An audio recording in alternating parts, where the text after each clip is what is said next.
juga nih. Anggota DPRD Wakatobi dari fraksi Hanura, Lalita alias Litau, akhirnya ditangkap dan ditetapkan sebagai tersangka kasus pembunuhan anak bernama Wiranto yang terjadi pada Oktober 2014 di Wangi-Wangi Selatan, ya nama daerahnya. Padahal ia sudah masuk daftar pencarian orang DPO sejak 11 tahun yang lalu, namun tetap bisa mencalonkan diri dan duduk sebagai anggota DPR Wakatobi periode 2024. Kok bisa? Ya, penetapan tersangka itu dikeluarkan Direktorat Reserse Kriminal Umum di Treskrimum Polda Sultra pada 28 Agustus 2025. Kuasa hukum korban Laode Muhammad Sofyan Nur Hasan menyebut baik langkah kepolisian meski menyoroti kejanggalan karena Litau lolos dari penangkapan selama bertahun-tahun. Ia mengungkapkan Litau sempat kabur lalu kembali menjelang pemilu legislatif dan tetap dilantik sebagai anggota DPRD. Ya, Sofian menilai Litau kemungkinan besar adalah pelaku utama, mengingat kedua pelaku lain sudah divonis bersalah karena turut serta dalam penganiayaan yang menyebabkan tewasnya korban, ya guys. Nah, ini kenapa ya, kok bisa ya gitu ya.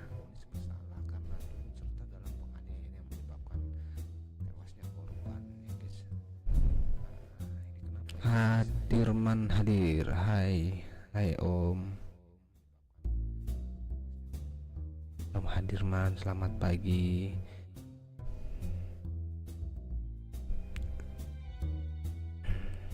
Baca ini. Oh, ini LP nya ya, daftar pencarian orang.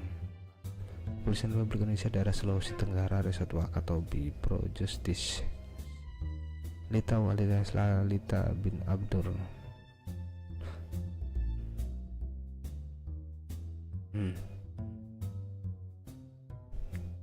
Kok iso gitu?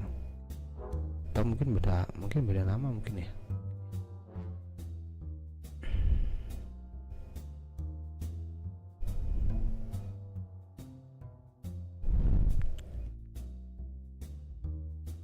Kalau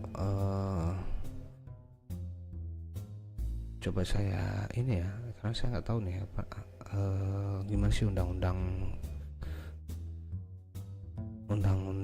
di pemilu ya, atau undang-undang apa ya, legislatif atau gimana ya, kenapa bisa seperti itu gitu.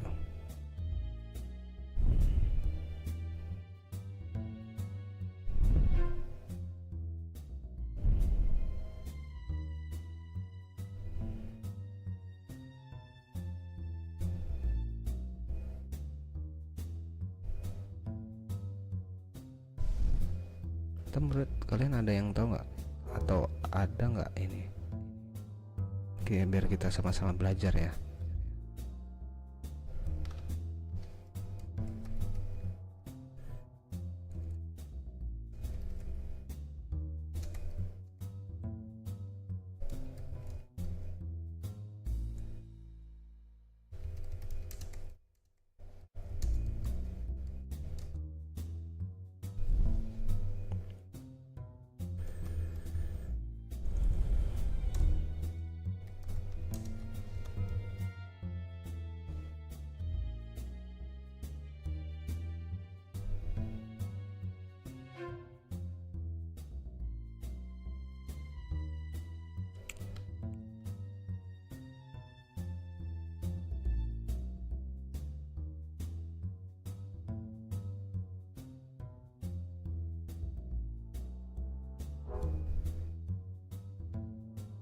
Bisa disimpan ya.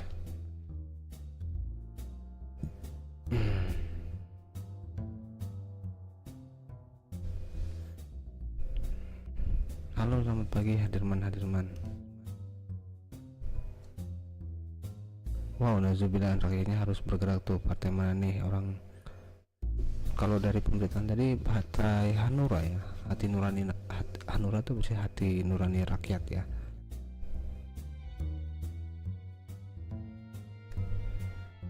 Ayan BM sama Yulhana.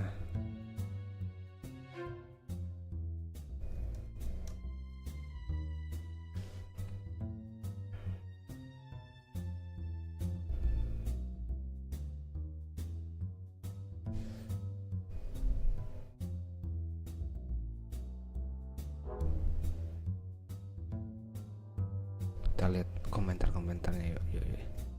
Terus gimana selanjutnya? Ya gue belum tahu, gue cuma baca ini cuy. Kok bisa dapet surat kelakuan baik? Gak tahu juga ya. Dari Denny Kurniawan nih, lamar kerja pakai SKCK, jadi DPR nggak perlu SKCK.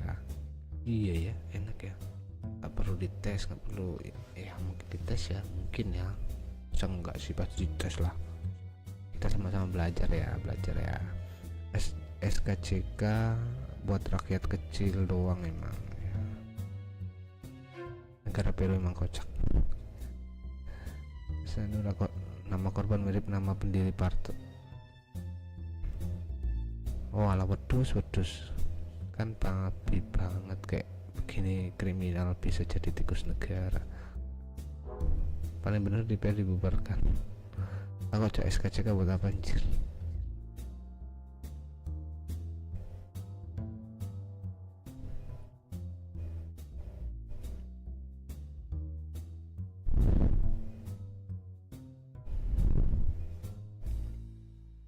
Ya kalau ini dari coba gua ini ya kenapa tersangka kriminal masih jadi anggota DPR gitu. Kalau kata Gemini ya nih, secara umum seseorang yang berstatus tersangka dalam kasus kriminal masih bisa menjadi anggota dewan di Indonesia karena adanya asas praduga tak bersalah. Gitu. Ini adalah prinsip hukum yang menyatakan bahwa seseorang harus dianggap tidak bersalah sampai ada putusan pengadilan yang berkekuatan hukum tetap. Incrage, kita sama-sama belajar nih ya. Incrage itu artinya kekuatan hukum yang tetap ya, yang menyatakan dia bersalah. Oke. Namun ada beberapa hal yang perlu dipertimbangkan nih ya. Yang pertama itu belum ada putusan pengadilan. Status tersangka hanyalah tahap awal dalam proses hukum. Status ini menunjukkan bahwa ada dugaan kuat seseorang melakukan tindakan pidana, tapi belum ada vonis dari hakim. Sebelum ada vonis, hak-hak politiknya termasuk hak untuk dicalonkan dan menjadi anggota DPR tidak bisa dicabut. Nah ini mungkin perlu ini lagi mungkin ya. Peraturan KPU, Komisi ya KPU memiliki aturan yang melarang mantan narapidana kasus tertentu. Tertentu seperti korupsi, narkoba, dan kejahatan seksual anak untuk mencalonkan diri kecuali sudah melewati masa tunggu yang ditentukan dan mengumumkan statusnya secara publik. Namun aturan ini berlaku untuk mereka yang sudah divonis dan menjalani hukuman, bukan yang masih berstatus menjadi tersangka. Ini undang-undangnya di pelintir, nggak tahu sih di pelintir atau gimana ya. Sistem yang ketiga adalah sistem hukum di Indonesia. Sistem hukum di Indonesia cenderung memisahkan antara proses hukum dan hak politik. Gitu. Seseorang yang sedang diproses secara hukum masih memiliki hak untuk menjalankan aktivitas politiknya, kecuali jika ada aturan khusus yang melarangnya. Kenapa nggak digabungin aja? Orang misal nih kita bikin SIM aja, kalau BPJS-nya nunggak gitu lo nggak bisa. Kenapa nggak dipisahin? Ya, kalau yang masalah bikin SIM nih, contoh nih, kalian bikin SIM tuh itu kan, atau perpanjang SIM itu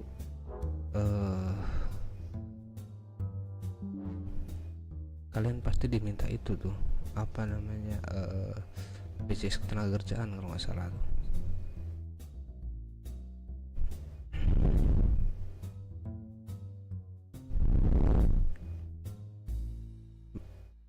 Dari Mas Ragil, benarkah ini? Kacau lah kalau begini, mau lamar kerja harus ada SKCK.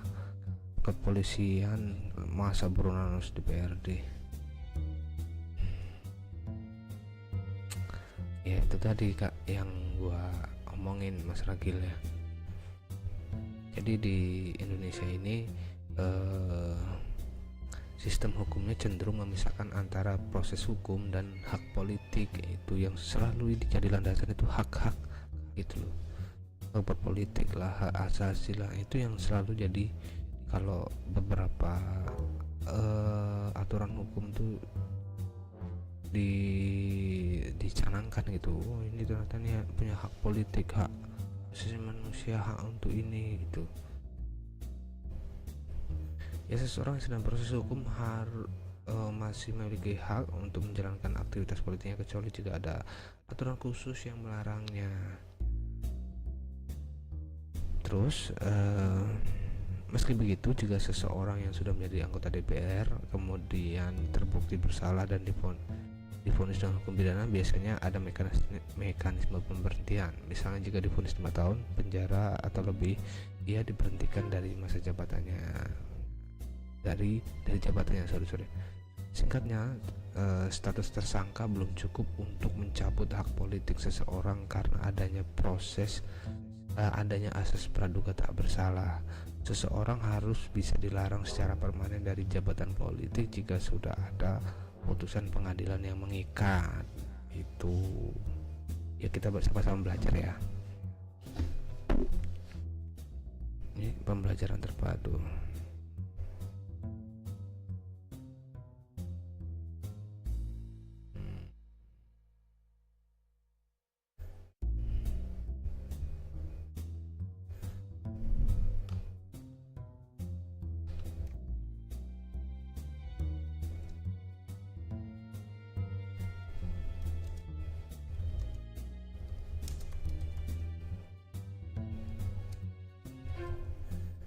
Gitu ya guys.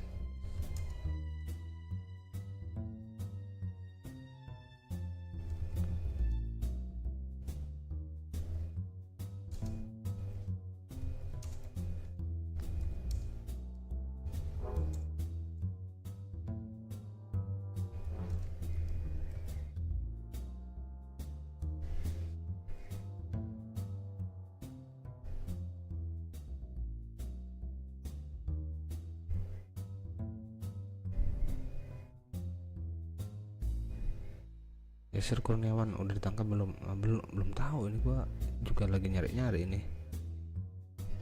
Kaplekon Pai, Kaplekop Kai, DPR Legislatif Yudikatif.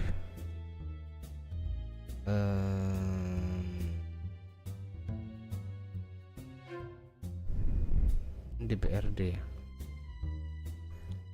Aanli, halo Aanli.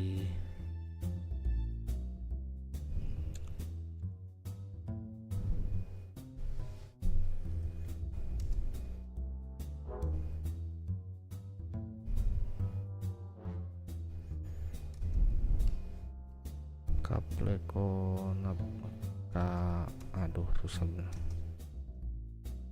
Anjay, bikin SCK di mana bro?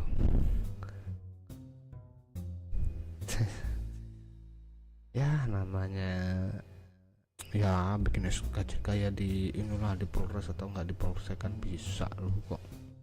Pertanyaan Mas Green Borneo nih. Bentar.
Mungkin jangan dibuburin deh, apa dikoreksi lagi mungkin ya, apa namanya, kaidah-kaidah hukum mungkin ya, mungkin gua nggak tahu juga ya.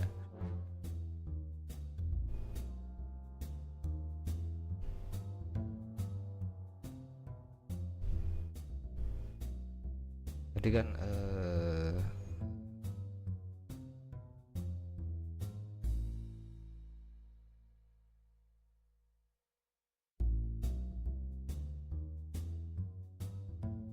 ada asas praduga tidak bersalah itu loh yang jadi pengganjalnya.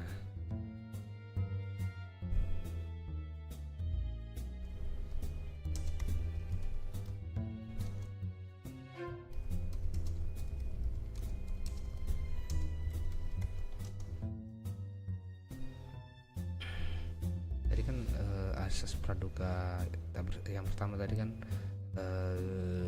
kita bisa jadi dua bagian ya. Yang pertama, praduga tidak bersalah, yaitu adalah asas dasar dalam sistem hukum yang banyak dipakai di banyak negara, termasuk di Indonesia. Gitu ya, kita sama-sama belajar ya.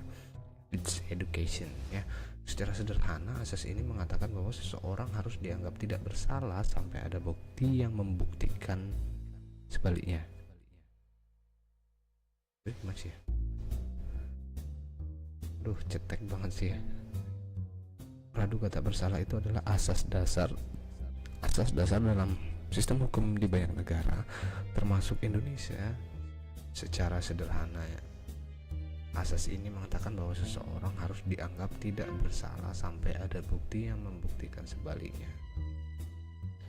Dianggap tidak bersalah sampai ada bukti yang membuktikan sebaliknya. Maksudnya seseorang dianggap tidak bersalah jika gak ada buktinya gitu loh. Ternyata ini contohnya kayak gini.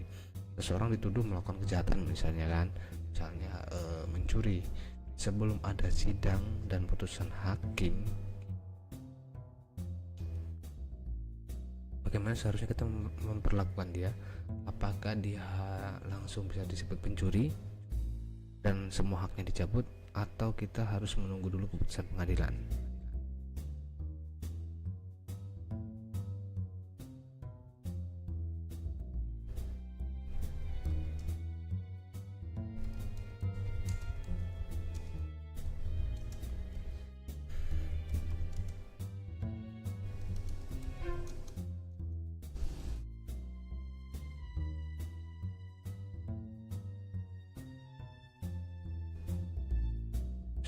Setiap orang harus dianggap tidak bersalah sampai ada putusan pengadilan yang berkekuatan hukum tetap, inkrats yang tadi ya.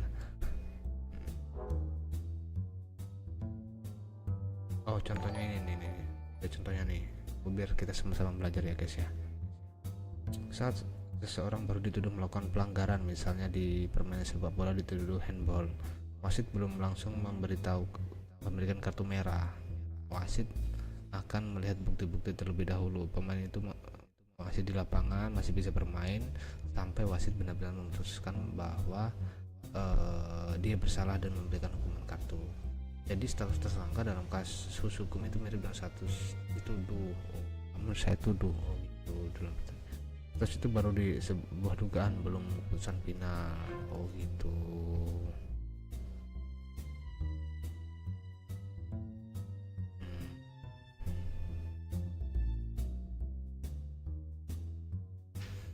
Halo semuanya.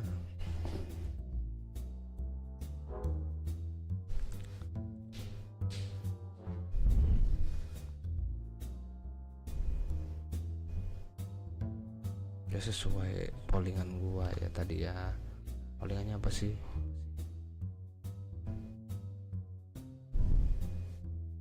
Halo, hai Abdurrahman.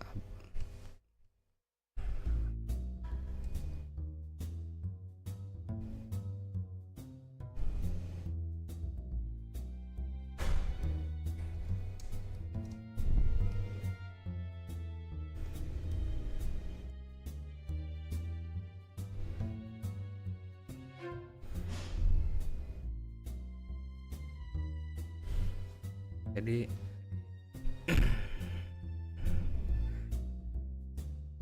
siapa itu anggota DPRD di daerah ini ya. Kita bacain lagi di sini, mungkin yang baru gabung belum tahu. Jadi di postingannya No Dodge ya, seorang anggota DPRD Wakatobi ya, jadi buronan 11 tahun karena kasus pembunuhan malah ditemukan jadi anggota DPRD.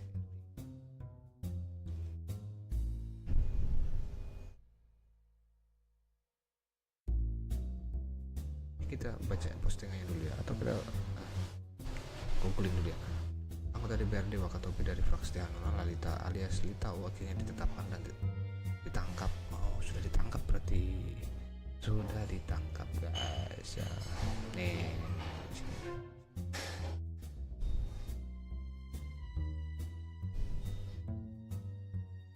Ini kita baca lagi ya. Akhirnya ditangkap. Memang membaca itu harus ini. Harus apa namanya? Harus detail gitu. Biar enggak ini nih. Kita gua nggak bisa nampilin ini. Anggota DPR Wakatobi dari fraksi akhirnya ditangkap dan ditetapkan sebagai tersangka kasus pembunuhan bernama Wiranto. Tersangka.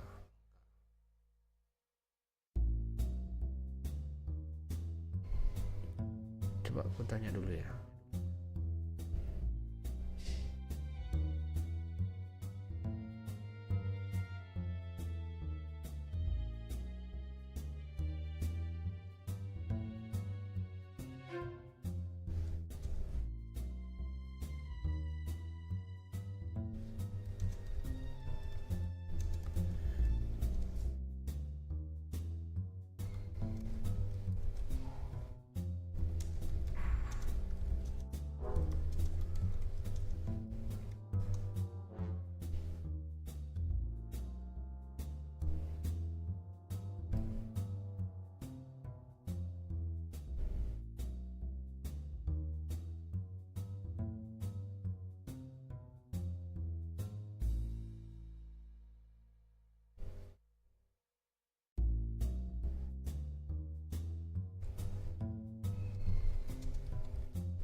Bentar ya.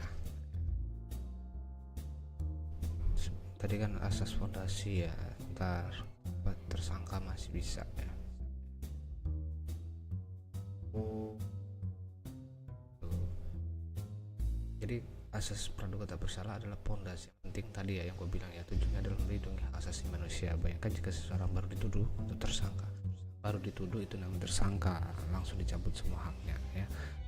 Kalau sudah terbukti setelah proses pengadilan ya, baru nah ini tersangka adalah status awal seseorang tersebut tersangka karena ada bukti permulaan yang cukup untuk menduga ia melakukan tindakan pidana. Pada tahap ini yang bersangkutan masih dilindungi oleh hak asas praduga tak bersalah, masih tersangka guys ya. Terdakwa itu status ini diberikan ketika berkas perkara tersangka sudah dilimpahkan ke pengadilan dan proses persidangan dimulai. Terdakwa adalah seseorang yang sedang diadili ya. Jadi ada 3 ya di sistem hukum Indonesia ini. Kita sebagai orang awam yang goblok harus belajar ya guys ya. Ini gua belajar ya, gua belajar baca, gua baca.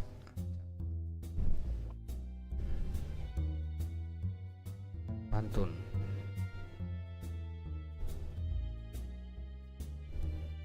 suruh pantun lagi gua, suruh nyuruh lagi. Pantun, ikan hiu ikan papat, ikan hiu ikan kakap, buronan kok nggak ditangkap. Itu DPR Sulawesi Utara ya, salah tadi. DPR di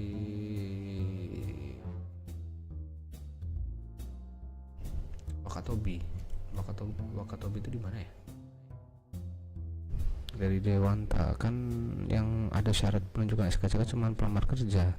Iya benar juga ya, bukan pelamar partai.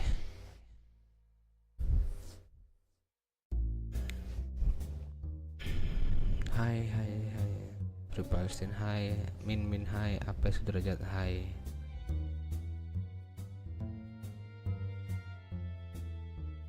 Jadi di dalam proses hukum di Indonesia itu ada 3 poin penting yang berurutan dan masing-masing berbeda ya guys. Ini kita belajar dari kasus itu. Ada pertanyaan tadi itu, kenapa sudah ditetapkan jadi tersangka tetapi masih memiliki hak masih bisa menjadi anggota DPRD. Nah, jawabannya adalah karena status tersangka itu, karena di sistem hukum di Indonesia itu ada asas praduga tidak bersalah. Jadi seseorang yang masih ditetapkan sebagai tersangka itu masih memiliki hak untuk berpolitik dan tidak bisa langsung serta-merta langsung dicabut hak politiknya ya, sampai ada keputusan yang membuktikan kebalikannya. Ya, jadi ada keputusan kuat inkraf ya, yang buktikan bahwa ternyata tersangka tersebut bersalah gitu. Nah, dalam sistem hukum Indonesia ada 3 kasus penting yang berurutan dan masing-masing memiliki makna yang berbeda. Yang pertama yaitu tersangka ya. Ulang, ini tersangka. Ini adalah status awal seseorang disebut tersangka karena ada bukti permulaan yang cukup untuk menduga ia melakukan tindak pidana. Pada tahap ini yang bersangkutan masih dilindungi oleh asas praduga tak bersalah ya di tersangka ini. Kemudian status kedua adalah status terdakwa ya. Status ini diberikan ketika berkas perkara tersangka sudah dilimpahkan ke pengadilan dan proses persidangan dimulai. Terdakwa adalah orang yang sedang diadili, namanya di proses pengadilan. Nah, yang terakhir final ya, terpidana ya, yang nomor 3 terpidana. Ini adalah status final ya. Seseorang disebut terpidana jika sudah ada putusan pengadilan yang berkekuatan hukum tetap atau inkraf ya, yang menyatakan ia bersalah dan menjatuhkan hukuman. Ya, pada tahap ini hak-hak tertentu bisa dicabut ya, salah satunya dapat mencabut hak politik ya. Oke, sampai sini jelas ya, kita sama-sama belajar ya guys ya.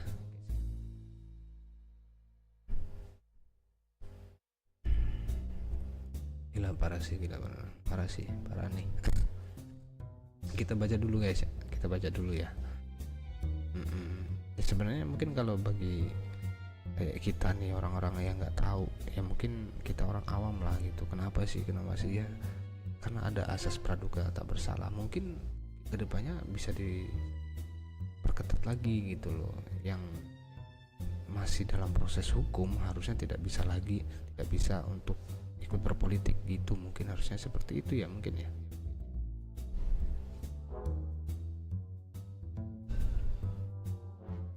Nah, lanjut, status yang dapat mencabut hak politik ya. Hak politik seseorang bisa dicabut secara resmi dan sah oleh negara ketika ia telah mencapai status terpidana.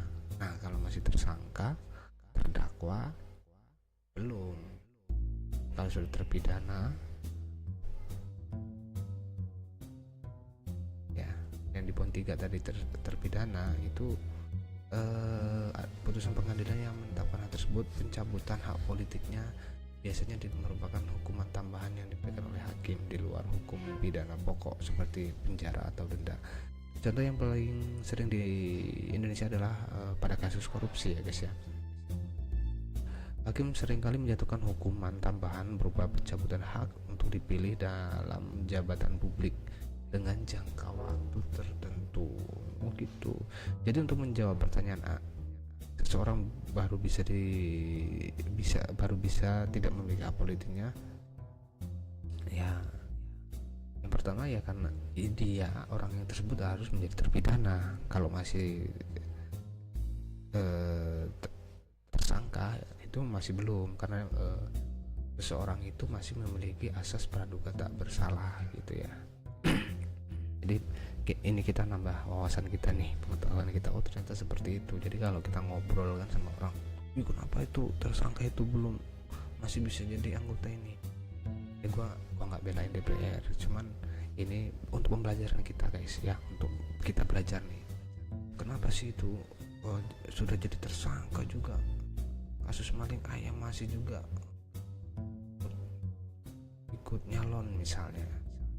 Ya itu tadi, kalau masih statusnya tersangka, seseorang itu masih memiliki hak asas praduga, memiliki asas praduga tak bersalah ya.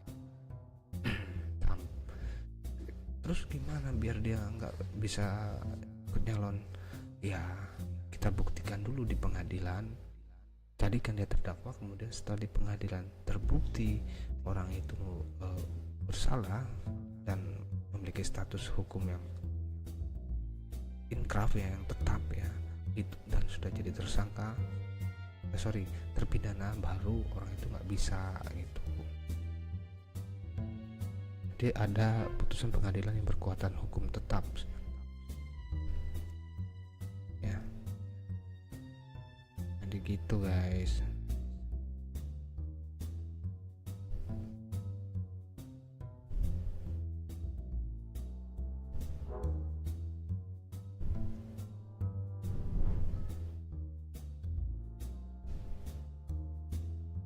Ya kalau kata Pak Mahfud MD ya, sistem hukum ini yang harus dirubah, kayak katanya gitu sih.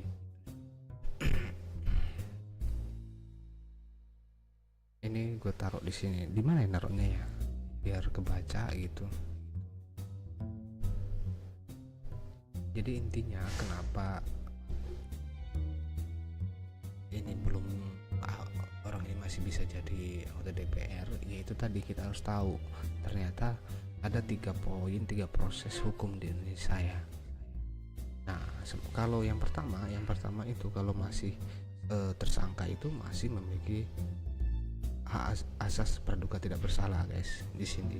Jadi hak politiknya itu masih ada di sini, masih berhak orang ini guys ya.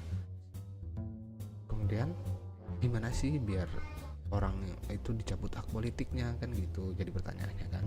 Dari tersangka ini harus melalui pembuktian yang tetap secara hukum atau yang disebut inkraf, yaitu melalui pengadilan.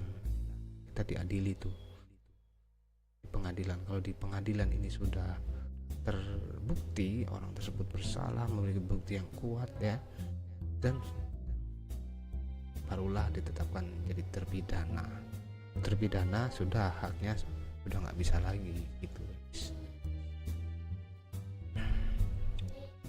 Jadi buat wawasan kita nih, gue juga belajar gitu loh, kita kan kayak gini guys.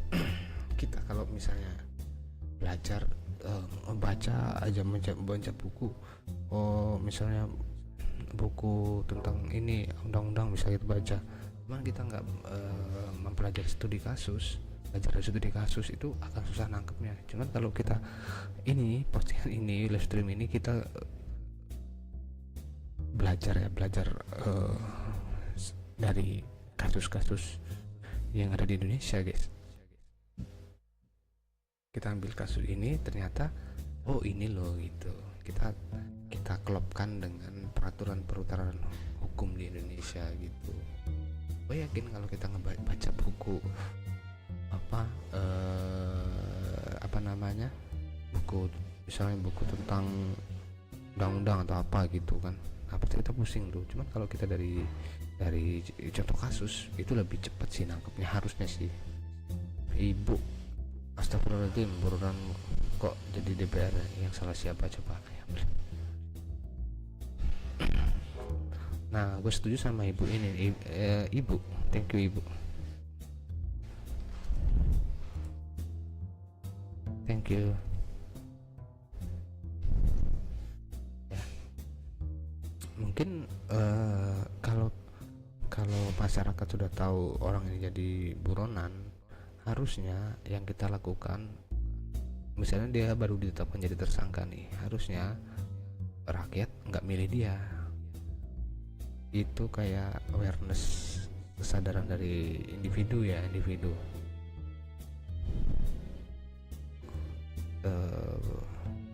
kesadaran dari masyarakatnya. Oh, ternyata bapak itu tersangka tuh katanya situ.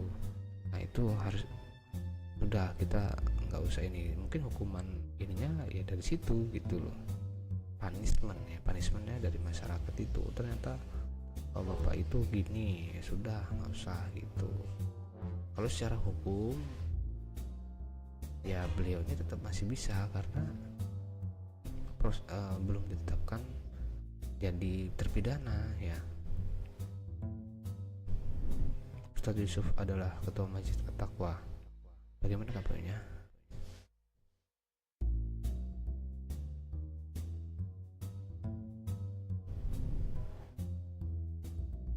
Tuh.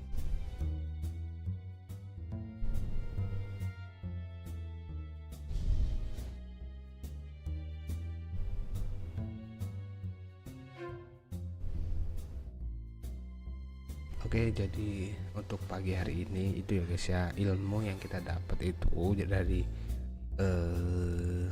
kasus yang terjadi di Wakatobi ini, anggota DPR Wakatobi dari fraksi Hanura ini, Lalita alias Litau, yang ternyata bapak ini adalah DPO 11 tahun tetapi mencalonkan diri dan duduk sebagai anggota DPR Wakatobi periode 2024.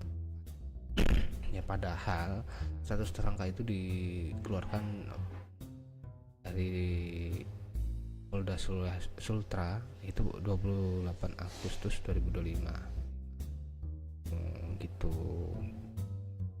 Intinya bapak ini sudah duduk dulu di DPR, kemudian baru ada, kenapa ini nggak tahu nih, baru ada ini ya status tersangka dari Polda tahun 2025 gitu, setahun setelah bapak ini jabat. Nah kalau kita bedah, ternyata di dalam proses hukum di Indonesia itu ada 3 poin penting yang tadi itu.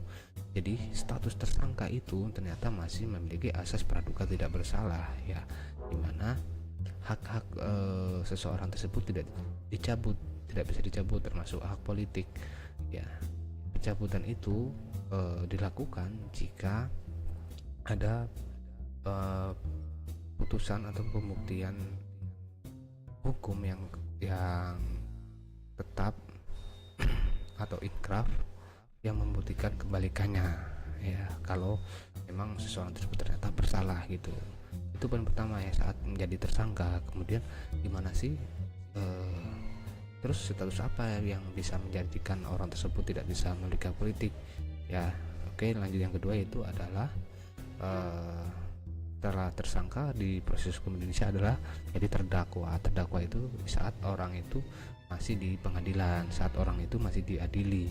Nah, di sini kan akan dibuktikan nih ternyata orang ini bersalah karena ini barang buktinya, ini saksinya gitu, sudah kuat, bukti kuat di sini. Nah setelah di pengadilan kemudian orang ini akan jadi terpidana. Nah sudah terpidana ini maka semua hak politiknya sudah dicabut. Jadi gitu guys ya, kita belajar pagi hari ini ya, semoga menambah wawasan buat kita semua agar kita tidak lebih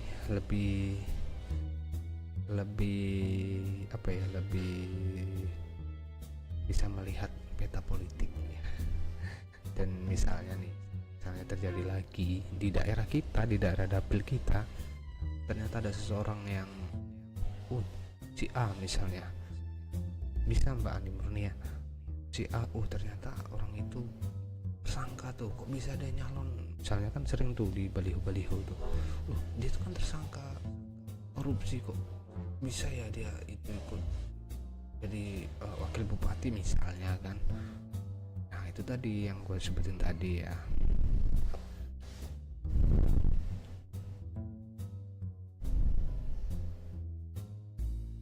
Oke, coba kita sekarang udah di penghujung ya. Tadi gue udah kasih summary sedikit ya, semoga menambah wawasan kita. Kita bakal lihat pollingnya. Polling ini rubah aturan di DPR ya. Setujunya 94% dan nggak setuju 5% ya. Dari polling selesai 242 suara. Thank you yang sudah kasih polling, thank you yang sudah nonton, thank you yang sudah komen, thank you yang sudah menyampaikan unek-uneknya, thank you yang sudah like, dan thank you very much yang udah subscribe. Kita bakal belajar ini lagi besok ya. Setiap pagi kita bakal belajar. Biar apa? Biar kita jadi warga negara yang tidak mau dibodoh-bodohin lagi sama pejabat-pejabat. Setuju nggak? Setuju nggak kalau kita harus jadi warga negara yang pintar agar tidak dibodoh-bodohin lagi? Nanti diomongin tolol-tolol lagi ya. Jangan mau, kita harus belajar, sama-sama belajar. Nah, poin penting nih dari Bahmit Luminti, yang melemahkan semua ini karena uang, sogok dan suap ini bahaya, money politik nyata dan rusak. Iya, itu tadi. Semoga ya kita berdoa Indonesia makin maju, rakyatnya makin makmur. Jadi dengan 300.000 suara kita nggak bisa dibeli. Ingat, suara kita akan berpengaruh untuk bangsa ini. Oke, thank you for watching. Sekali lagi terima kasih untuk semuanya. Sampai jumpa lagi besok live streamingnya ya. Terakhir dari Steven, bye bye. Assalamualaikum warahmatullahi wabarakatuh. Jangan lupa subscribe.